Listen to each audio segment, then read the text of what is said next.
Tim Bosetti, environmental engineer with ACT, joins me and Michael to explain how his company identifies and remediates environmental issues such as waste disposal, water pollution, and soil contamination. We hope you enjoy.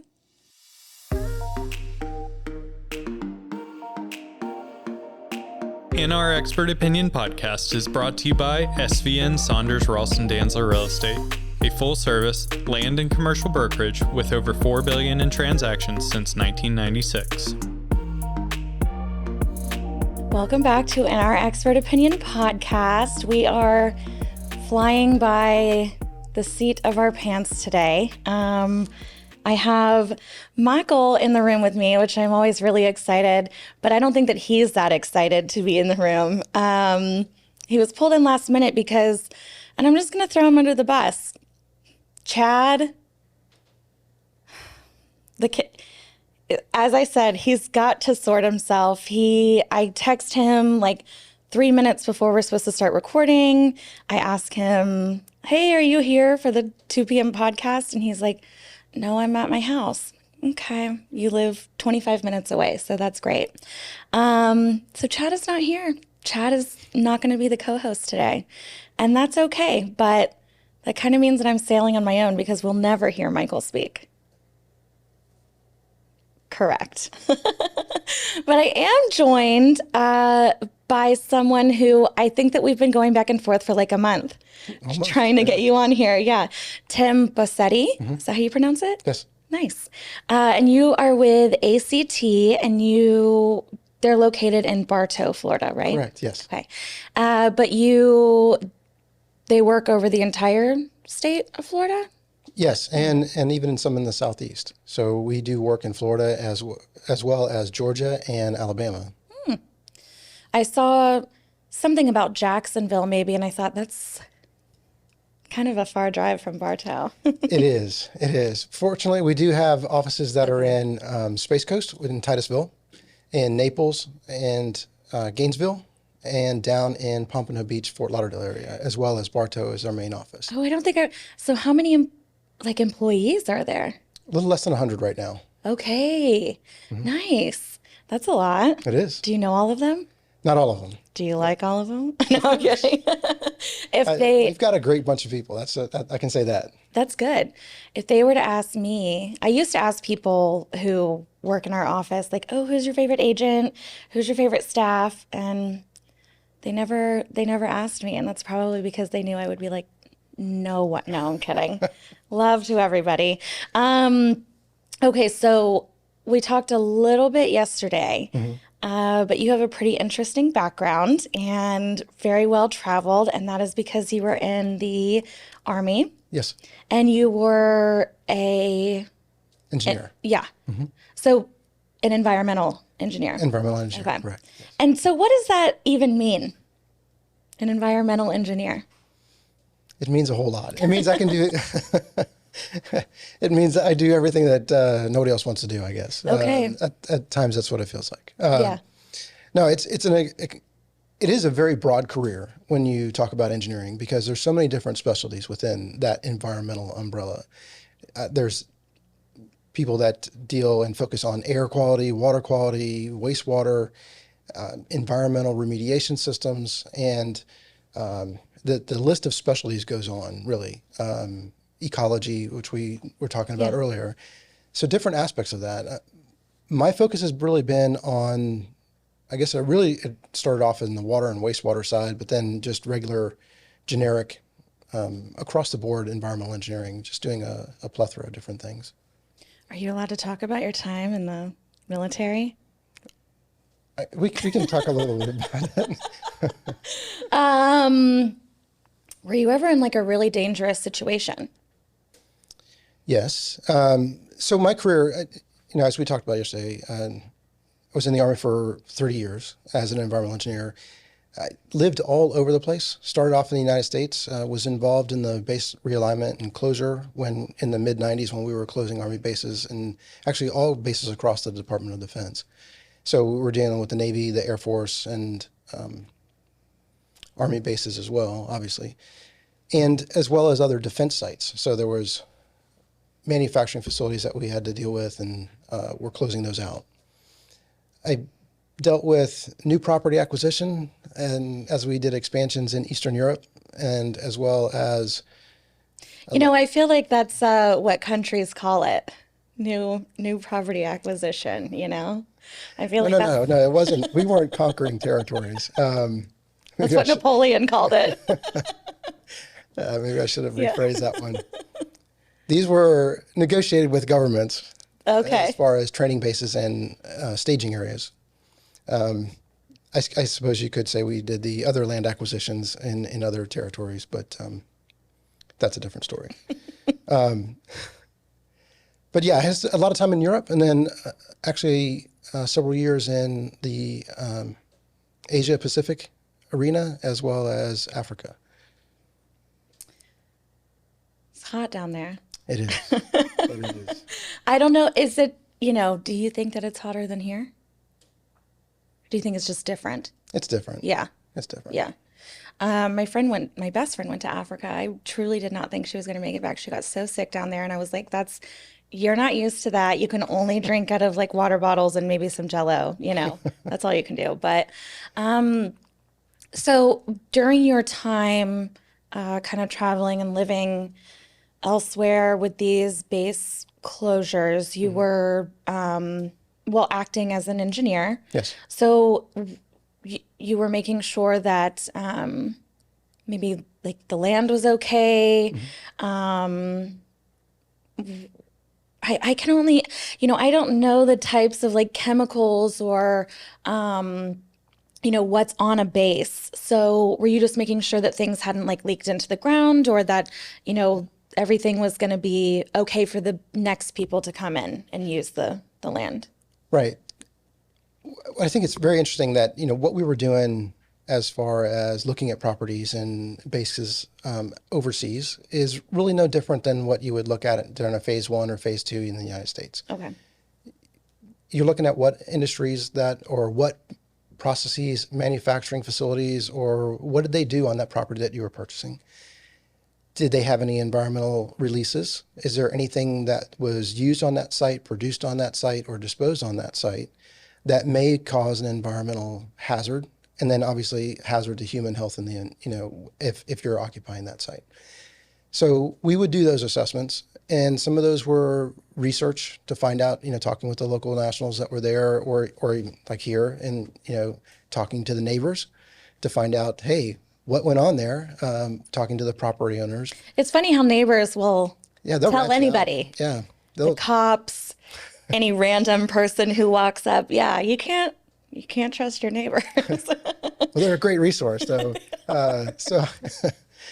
So we would do that research to find out, what happened on that property and what was there, and then assess that and its impact on what we were going to do. And some places that you knew would have certain amount of contamination. Obviously, any type of manufacturing, automotive repair, airport, airbase, those were notorious for, and again, really no different than you see anywhere else. So we would go through and assess those, and that assessment would lead to doing some environmental sampling, which would very similar to what a phase 2 is, that we currently do in ACT. And then if we find something, it's assessing that hazard. What is the impact on whatever we're going to build? What is the impact on the people that would be there? And then if there was contamination, then we would do remediation of that site, of cleaning it up so that we can use it for whatever we intended purpose, or put in some type of engineering control, administrative control, so that if somebody goes there, they're not going to get sick. Yeah. It's a little bit scary to think about the fact that maybe these bases were occupied and that some of these hazards were already there when these individuals were, staying there. But so then after you got out of the Army, you came to work for ACT. What does ACT stand for? It's American Compliance Technologies. Okay. Environmental and Infrastructure is actually the full name. Okay. But it's shortened to ACT, or sometimes ACT and Environmental. But they've been around for 36 years, almost 36 years. And, it's a great family-owned company that's here in Bartow, in Polk County in Central Florida. Great employees. great leadership and management. And, obviously, as I mentioned, there are expanding offices throughout throughout the state.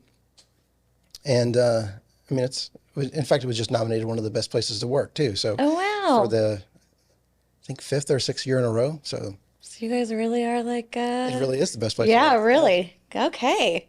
And so you're kind of, I don't want to say that you're doing the exact same thing there. But I would imagine that you have similar processes that you use. And so my first question is, how would someone know that they needed to hire you or ACT? How, let's say a buyer is interested in a property.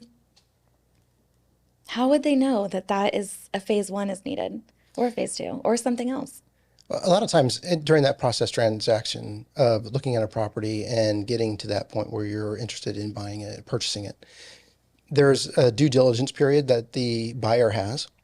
And in that due diligence period, that's usually when they'll ask for that phase one assessment.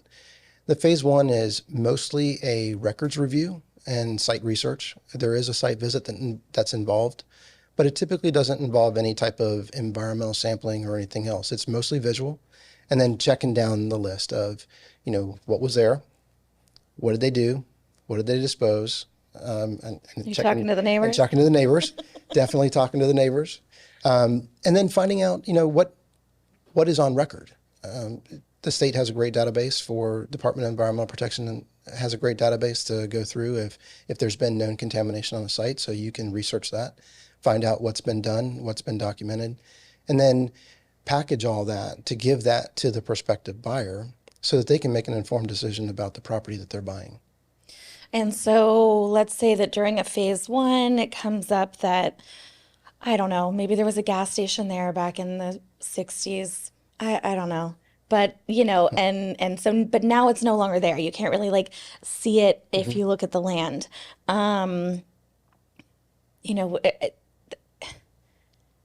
Is that something that you would automatically be like, you need to do a phase two to see if any of the tanks leaked or if there's any contaminants? Not necessarily. So it really depends on what we find. If we go there and then doing the records research and searching the FDEP database, and we find that there's been a tank there that was removed, there's typically a closure report that was done and that's documented that says that, hey, we've cleaned this up, we've meet the state standards, and there's no further action necessary for the site. If you get all that, and then there's no visible signs of staining or stressed vegetation or anything on the site, then typically, no, you wouldn't do a phase one. But if you're going through and there has not been a closure, there's no documentation of cleanup, there's no documentation of determining how bad the contamination was or delineating it, whether it's on the property, has it spread off the property. And in those cases, those are the red flags and triggers that, you're letting the client know very quickly, hey, we have a potential recognized environmental condition that would need to be addressed. And those will trickle into that phase two assessment of doing additional soil sampling, groundwater sampling to find out what's there, how bad, and how much. I keep bringing this up, but phosphate. I know that that's a thing around here because there was a lot of phosphate mining. When I say here in Lakeland, Central Florida. Yeah. But I never even I never even knew about it until I started working here, actually, until I moved to Lakeland. Where I moved, there were, I think, concerns that there was some phosphate. But, I never, what is the deal with that? I guess, so the little bit that I Googled, it said it was like radioactive. There is naturally occurring radioactive material and radium that's in the soil, and that's dug when it's dug up and through the mining process. You can have residual concentrations of that in the soil. What we found is that it really depends on where you are within the state in the mining zone, and then what happened or how that land was used during the process of mining. In some places, that was just strip mined. So it was just dug up. The usable material was taken out. The spoil was placed somewhere else. And, the process waste of that is sitting in the phosphagypsum sacks that you see all around. And those are handled separately through the state. But on the land itself, you'll sometimes have that residual material, and that's something that we can check for. What I've seen most of is the fact that the land was disturbed and reset, spoil put back on it. If it was used as a drying bed, then you have clay deposits. And those actually are the ones that impact the property more than anything else because it's difficult to build on. Yeah. But so now the clay deposits, were those part of remediation or were they part of? No, that's just a residual of the Okay. processing of the ores, flooding it, getting the minerals out, and Okay. then the stuff settling out. So then once, once you discover phosphate, there's like an incredible amount on this land. Does ACT, do you guys remedy that? Do you come up with a plan to fix that? And if so, how do you fix that?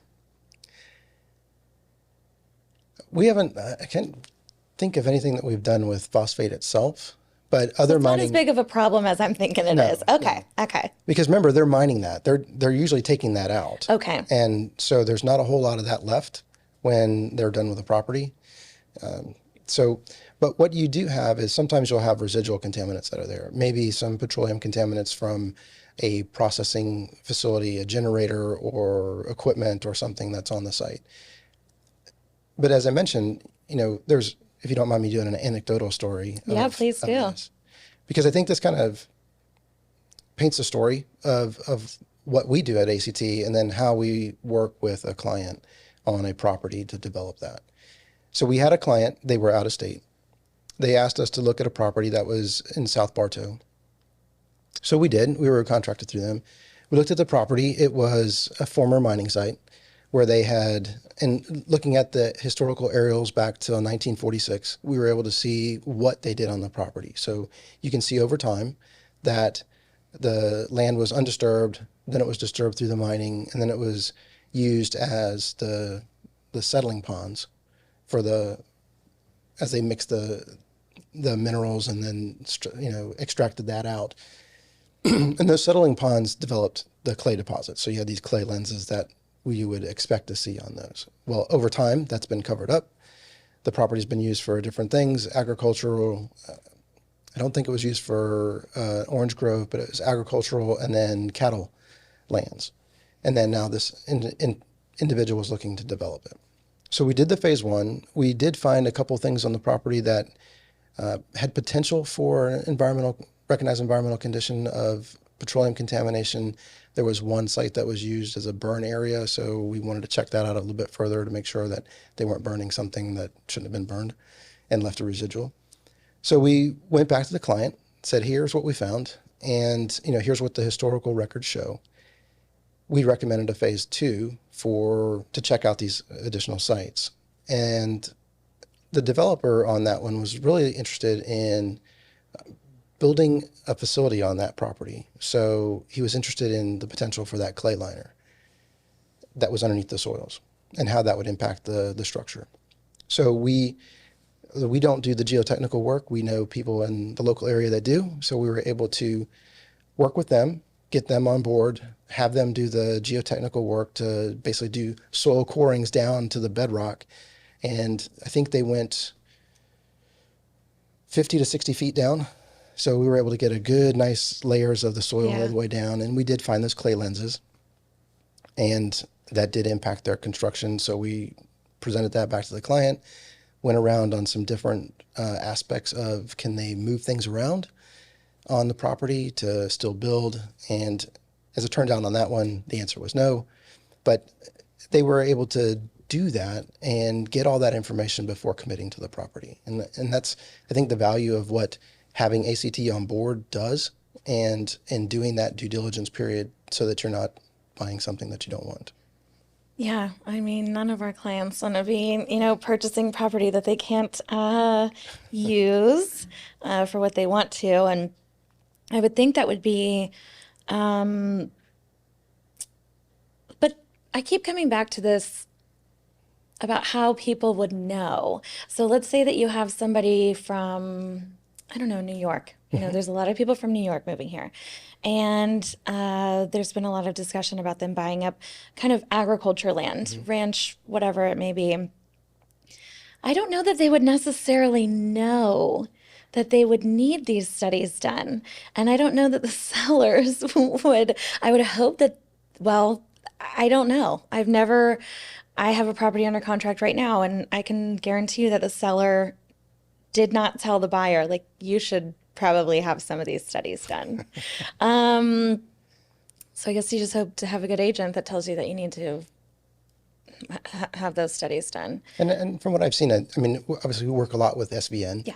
And I think that's a great partnership that we have. And then from what I've seen, you guys are typically good about saying, hey, Some of them are, yeah. you need to do a phase one on this. Yeah. And because we do a lot of work with that. Yeah. And I think that's important to give that full disclosure to that buyer so that they know what they're going to get. Yeah. And 9 times out of 10, there's nothing there. Yeah. There's always that one, though. But there's always the one. And, you don't want to be that one. And going back to the gas station story and the seller not disclosing and the buyer not looking, unfortunately, we do have an example of that where we had a client who had bought a piece of property. It was a former gas station on the corner of an intersection, which is typical of, red flag, but they were out of state. They didn't know. They purchased it and they were getting ready to flip it. And the new buyer said, hey, I want a phase one. And so the client asked for it. And we did the phase one, found out that, yes, there was actually 3 different spills on that site, 3 different things that were in the database for cleanup that had not been addressed, tanks that had been removed but no closure.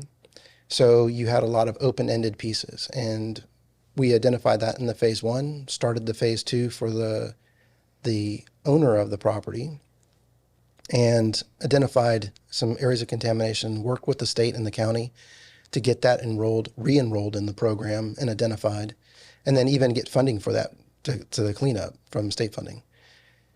The kind of, I don't know if this happens frequently, but it did happen on this one where part of the transaction was the cleanup of this property. And so the buyer now is fully aware of the condition of the property. And the seller offered ACT to do the work, which was great. Yeah. Which was great. And we agreed. And so as we went through that buying process, or the buyer went through the buying process, we were there with them and working for both the seller and the buyer and with the state and the county on what to do next. And part of the condition of the property is that they would clean it up, and that buyer now accepts that full liability and responsibility for cleanup. We got them into the program, got them state funding. And that work is actually ongoing to clean up that site. What is the program? There's several different. Okay. There's the Petroleum Participation Cleanup Program, and there's the Petroleum Restoration Program, and there's the Voluntary Petroleum Cleanup Program. I don't think I've got that one right, but there's a voluntary program that's in there too. And this had 2 different programs on it for this one site. Wow. That's and they're governmental programs, or are they they're state programs. Okay. And so are you ACT, you're able to guide your clients, whether it's a seller or buyer or just somebody, or both. Yeah. To be able to know how to get into these programs, to know who to reach out to, and we've talked a lot about governmental red tape on this podcast. So I'd imagine that there's like a little bit of that, but I would assume that the states would want these sites cleaned up. They do. Quickly. And I think that's, again, not to brag about ACT, but I'll brag about ACT. That's the great thing about what we do. And I think a unique thing about ACT in what we do in the environmental arena, because we have the technical expertise and the technical brain power, the know-how, and folks that do that, but also have the engineering and industrial services to do the work on the site. So it's a one-stop shop.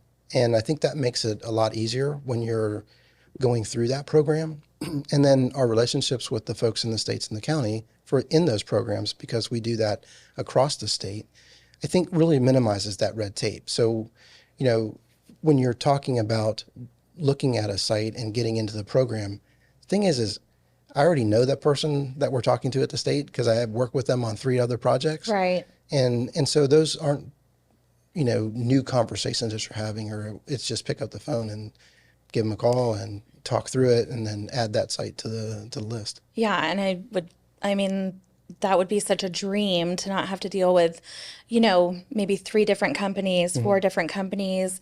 Instead, just having somebody who's navigated the waters a lot and has those existing relationships. So that would definitely be beneficial to your clients. And hope you guys get a raise soon because no, but I think that it can be intimidating. I sold some kind of like recreational land to somebody. The phase 1 and the phase 2 were like a really big deal. It ended up that nothing came of it, but everybody was like up in arms about it. I don't know what's going on. So I'm like, yeah, like everything's fine. It'll be okay. We'll close. And we did. But it just seems like it's like this waiting game, for these buyers or sellers or whoever. It's almost like a little surprise on their own property, which is kind of scary that sometimes you won't know about it if you are a property owner. Is it something that I think, do people run into this all the time about not knowing things on their own property? I have not seen that. Yeah. Where I see that happen, where somebody doesn't know about it, is a relatively new purchaser. So they haven't had the property that long. Yeah. And most of the times they didn't do the due diligence in the phase 1 prior to getting the property. And so, then they find out that, oh, there's contamination and I have to deal with it. Yeah. I think that just the one thing that I keep discovering with each guest on the podcast, it's that people don't know what they're doing, which is a little scary, and that, they don't know that they have to like maintain the land a certain way. I don't know, so I can't be like throwing stones at people.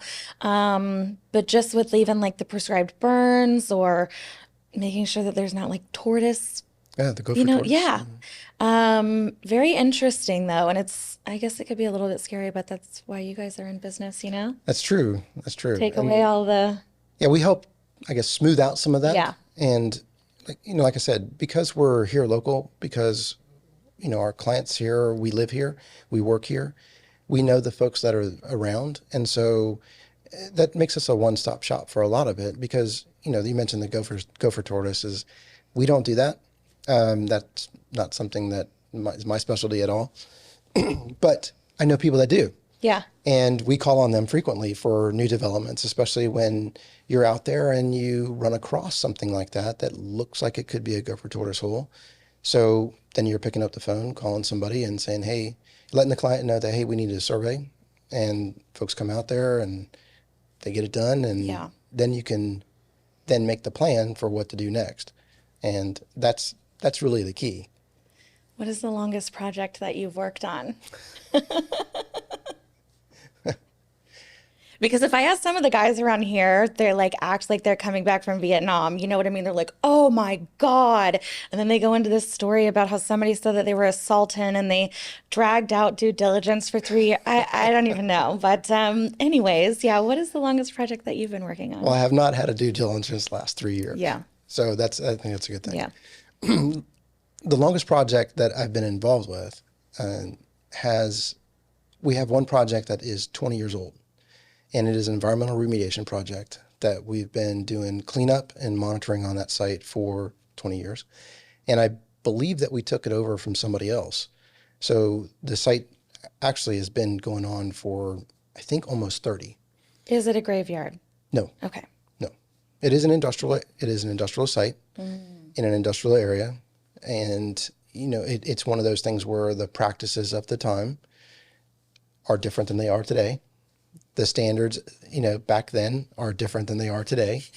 So there's some residual effects from that. And, one of the things that makes that site complicated is the contaminant that's released, the environment in which it's released in, the soil conditions, what type of soil, what type of environment that it's in, the soil and the groundwater, and then the type of contaminant, I think I already said that, and then how much of it was released and over how much time. And in this case, there was a pretty stable contaminant that was released over a long period of time, which into a clay soil, which is hard to get out, which is why it's been 20 years. Yeah. I I would abandon ship. I would just vacate the property. But I think, I don't know, I just had this visual of somebody with like a 5-gallon bucket just throwing out some chemicals all over the land. But, what happens to a property like that? Like, I think I had said earlier, like, can you ever get these contaminants out or anything? But 20 plus years is a really long time for a property owner or buyer or whoever to wait. And I feel like that's probably a lot of money. But do these programs, these state or county programs, do they allocate resources to these cleanups? They allocate funding. Okay. And so, and some of it's a cost share between the state and the owner of that property. Okay. There's different levels and different types of programs or funding programs that are part of that. So it's up to the property owner to choose which one they want. Yeah. And I think they're pretty effective. Most of them do not last 20 years. A lot of them, some of these sites that we clean up can be done within a day. Okay. And, they're very quick. It's very easy. And you get in, get out, and you get the clean bill of health and you're done. Okay.